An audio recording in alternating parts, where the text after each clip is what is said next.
Hi friends, welcome back to my channel. ഇന്ന് ഞാൻ വന്നിട്ടുള്ളത് റവ ലഡുവിൻ്റെ ഒരു റെസിപ്പി ആയിട്ടാണ്. തരി ലഡു എന്നൊക്കെ നമുക്ക് വേണമെങ്കിൽ പറയാം, അല്ലെങ്കിൽ ഉണ്ടാന്ന് വേണമെങ്കിലും പറയാം. ഇത് നമുക്ക് വൈകുന്നേരം ചായക്കൂട്ടലായിട്ട് മാത്രമല്ല, ഒരു 11 മണിക്കൊക്കെ സ്നാക്കായിട്ട് നമുക്ക് ഉപയോഗിക്കാൻ വേണ്ടി പറ്റും. നല്ല സ്വീറ്റ് ആയിട്ടുള്ള, നല്ല സോഫ്റ്റ് ആയിട്ടുള്ള ഒരു ലഡുവാണിത്. വൈകുന്നേരത്തെ ചായക്കൂട്ടലിനെ കഴിക്കുമ്പം നമുക്ക് ഒട്ടും മധുരമില്ലാത്ത കട്ടൻ ചായയാണ് ഇതിൻ്റെ ഒരു കോമ്പിനേഷൻ. അപ്പോൾ ഇതെങ്ങനെയാണ് തയ്യാറാക്കുന്നതെന്ന് നോക്കുന്നതിൻ്റെ മുന്നേ എൻ്റെ വീഡിയോസ് നിങ്ങൾക്ക് ഇഷ്ടമാവുകയാണെങ്കിൽ തീർച്ചയായിട്ടും ലൈക്ക് ചെയ്യുക, ഷെയർ ചെയ്യുക, സബ്സ്ക്രൈബ് ചെയ്തിട്ട് കൂടുതൽ വീഡിയോസ് കാണുക കേട്ടോ. ഇതെങ്ങനെയാണ് ഉണ്ടാക്കുന്നതെന്ന് നോക്കാം. ഞാനിവിടെ ഒരു ബൗൾ നിറച്ചുള്ള റവ എടുത്തിട്ടുണ്ട്. ഇത് വറുത്തിട്ടൊന്നുമില്ല, അതൊരു പാത്രത്തിലോട്ടേക്ക് ഇട്ട് കൊടുക്കുന്നുണ്ട്. അതേ ബൗളിൽ ഒരു അര ബൗളാണ് ഞാൻ തേങ്ങ ചിരവിയത് എടുത്തിരിക്കുന്നത്. ഒരു 2 ടീസ്പൂണോളം നല്ല ജീരകവും കൂടെ ഇതിലോട്ടേക്ക് ചേർത്ത് കൊടുക്കുന്നുണ്ട്. പിന്നെ തേങ്ങയുടെ അളവൊക്കെ കൂടുന്നതിനനുസരിച്ചിട്ട് ടേസ്റ്റ് കൂടുവേ. ഒരു 1.5 ടീസ്പൂണോളം ഏലക്ക പൊടിയും കൂടെ ഇതിലോട്ടേക്ക് ചേർത്ത് കൊടുക്കുന്നുണ്ട്. പിന്നെ ഇതിലോട്ടേക്ക് ചേർക്കുന്നത് ഒരു നുള്ളു ഉപ്പാണ്. മധുരം ഒന്ന് ബാലൻസ് ചെയ്ത് നിൽക്കാൻ വേണ്ടിയിട്ടാണ് ചേർക്കുന്നത്. ഇതൊക്കെ കൈവച്ചിട്ട് നന്നായിട്ടൊന്ന് മിക്സ് ചെയ്തെടുക്കുക. ഞാൻ നേരത്തെ പറഞ്ഞതുപോലെ തന്നെ നിങ്ങൾക്ക് വേണമെങ്കിൽ തേങ്ങ കുറച്ചും കൂടി അധികം എടുക്കാം കേട്ടോ.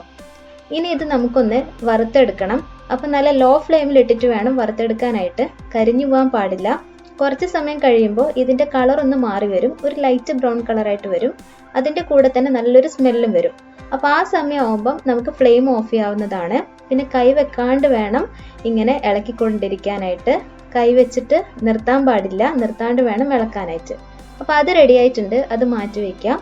ഞാനിനി 1 കപ്പ് പഞ്ചസാര എടുത്തിട്ടുണ്ട് ഷുഗർ സിറപ്പിന് വേണ്ടിയിട്ട്. അതേ അളവിൽ തന്നെ വെള്ളവും കൂടെ ഒഴിച്ചു കൊടുത്തിട്ട് ഇതൊരു ഷുഗർ സിറപ്പ് ആക്കി എടുക്കണം. അപ്പോൾ ഇത് ഒരുപാട് വൺ സ്ട്രിങ് കൺസിസ്റ്റൻസി ഒന്നും ആവശ്യമില്ല. ജസ്റ്റ് ഒന്ന് ഇത് തിളപ്പിച്ചിട്ട് അതിലുള്ള പഞ്ചസാര നന്നായിട്ടൊന്ന് അലിയിച്ചെടുത്താൽ മാത്രം മതിയാവും. അപ്പം നമ്മുടെ ഷുഗർ സിറപ്പ് ഇവിടെ റെഡി ആയിട്ട് വരുന്നുണ്ട്. ഇനി നമ്മൾ ചെയ്യുന്നത് ഈ ഷുഗർ സിറപ്പ് നമ്മൾ നേരത്തെ വറുത്ത് വെച്ചിരിക്കുന്ന റവയിലോട്ടേക്ക് ഒഴിച്ചു കൊടുക്കുകയാണ് ചെയ്യുന്നത്. അപ്പോൾ ആ ഒരു ചൂടോടെ തന്നെ വേണം ഒഴിച്ചു കൊടുക്കാനായിട്ട്. അപ്പോൾ കുറച്ചിച്ച് ഒഴിച്ചു കൊടുത്തിട്ട് വേണം നമ്മളിത് കുഴച്ചെടുക്കാനായിട്ട്.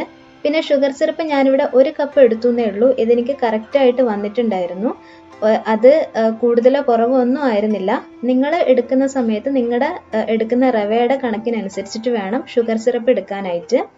കൂടുതലായാലോ കുറവായാലോ അതിനനുസരിച്ചിട്ട് നിങ്ങൾ അഡ്ജസ്റ്റ് ചെയ്തിട്ട് ചെയ്യണം. അപ്പം ആ ഒരു ചൂടോടെ തന്നെ വേണം ഇതിലോട്ടേക്ക് ഒഴിച്ചു കൊടുക്കാനായിട്ട്. കാരണം എന്നാൽ മാത്രമേ ഇത് നമുക്ക് കറക്റ്റായിട്ട് ആ ഒരു ലഡു പോലെ ഇങ്ങനെ ഉരുട്ടിയെടുക്കാൻ പറ്റുള്ളൂ. കുറച്ച് സമയം കഴിയുന്ന സമയത്ത് ഈ റവ എന്ന് പറയുന്നത് നന്നായിട്ട് വെള്ളം വലിച്ചെടുക്കുന്നതാണല്ലോ, അപ്പോൾ അത് ഡ്രൈ ആവാനുള്ള ഒരു സാധ്യതയുണ്ട്. അപ്പോൾ ആ ചൂടിൽ തന്നെ വേണം നമ്മളിത് ചെയ്തെടുക്കാനായിട്ട്. അപ്പോൾ ഒരു സ്പൂണ് വെച്ചിട്ട് നമുക്ക് മിക്സ് ചെയ്ത് കൊടുക്കാം. അപ്പം നമ്മുടെ കൈക്ക് അങ്ങനെ ചൂട് അറിയത്തില്ല. അപ്പോൾ ഇതുപോലെ നന്നായിട്ടൊന്ന് മിക്സ് ചെയ്ത് കൊടുക്കുക. ഞാൻ മുഴുവൻ ഷുഗർ സിറപ്പും ഇതിനു വേണ്ടിയിട്ട് ഉപയോഗിച്ചിട്ടുണ്ട്. അതിനുശേഷം നമുക്ക് ഇതുപോലെ ചെറിയ ചെറിയ ബോളുകളാക്കി മാറ്റാം. ഇപ്പോഴും നല്ല ചൂടുണ്ട്, പക്ഷെ എന്നാലും നമുക്ക് കൈക്ക് പിടിക്കാൻ പറ്റുന്നൊരു ചൂടേ ഉള്ളൂ. അപ്പോൾ ഇതുപോലെ നമുക്ക് ചെറിയ ചെറിയ ബോളുകളാക്കിയിട്ട് മാറ്റി വയ്ക്കാം. ഇത് ഞങ്ങൾ ഉണ്ടാക്കിയിട്ട് ഒരു 3 ദിവസമൊക്കെ ഇതിങ്ങനെ വെച്ചിട്ടുണ്ടായിരുന്നു. കഴിക്കാൻ വേണ്ടി നല്ല ടേസ്റ്റ് ഉണ്ടായിരുന്നു. പക്ഷെ ഡേയ്സ് കഴിയുന്നതിനനുസരിച്ചിട്ട് ഇതൊന്ന് ഡ്രൈ ആയിട്ട് വരും. പക്ഷെ നമ്മൾ ഉണ്ടാക്കിയ അപ്പം തന്നെ കഴിക്കുവാണെങ്കിൽ എന്താ പറയുക, നല്ല ഒരു മോയ്സ്റ്റ് ആയിട്ടുള്ളൊരു ഫീലിംഗ് ആണ് ഉണ്ടാവുക. നല്ല ടേസ്റ്റ് ഉണ്ട് കഴിക്കാനും ആയിട്ട്. നമുക്ക് വൈകുന്നേരം ചായക്കൂട്ടലിൻ്റെ കൂടെ ഉപയോഗിക്കാനും പറ്റും. അതുപോലെ തന്നെ ഒരു 11 മണിക്കൊക്കെ സ്നാക്കായിട്ട് നമുക്ക് ഉപയോഗിക്കാൻ പറ്റും. നല്ല ടേസ്റ്റി ആയിട്ടുള്ള ഒരു ഐറ്റമാണ്. പിന്നെ എന്ന് വെച്ച് കഴിഞ്ഞാൽ ഓയിൽ ഫ്രീ ആണല്ലോ, നമ്മളിതിൽ ഓയിലൊന്നും ഉപയോഗിച്ചിട്ടില്ല. പിന്നെ പഞ്ചസാര ഉണ്ട്, എന്നാലും ഓയിൽ ഇല്ലാത്തത് കൊണ്ട് തന്നെ നമുക്ക് ഹെൽത്തി എന്ന് വേണമെങ്കിൽ പറയാം. പഞ്ചസാര അൺഹെൽത്തിയാണ്, അപ്പോൾ അതിനനുസരിച്ചിട്ട് മധുരം കുറച്ചാൽ മതിയാവും. അപ്പം ഇതാണ് നമ്മുടെ തരി ലഡു. നിങ്ങൾ ഇതുവരെ ട്രൈ ചെയ്തിട്ടില്ലെങ്കിൽ ഒന്ന് ട്രൈ ചെയ്തിട്ട് നിങ്ങളുടെ ഫീഡ്ബാക്ക് അറിയിക്കുക. വീണ്ടും ഞങ്ങളുടെ നല്ല റെസിപ്പി വീഡിയോസ് കാണുക. അതുവരേക്കും take care, bye bye, thank you for watching.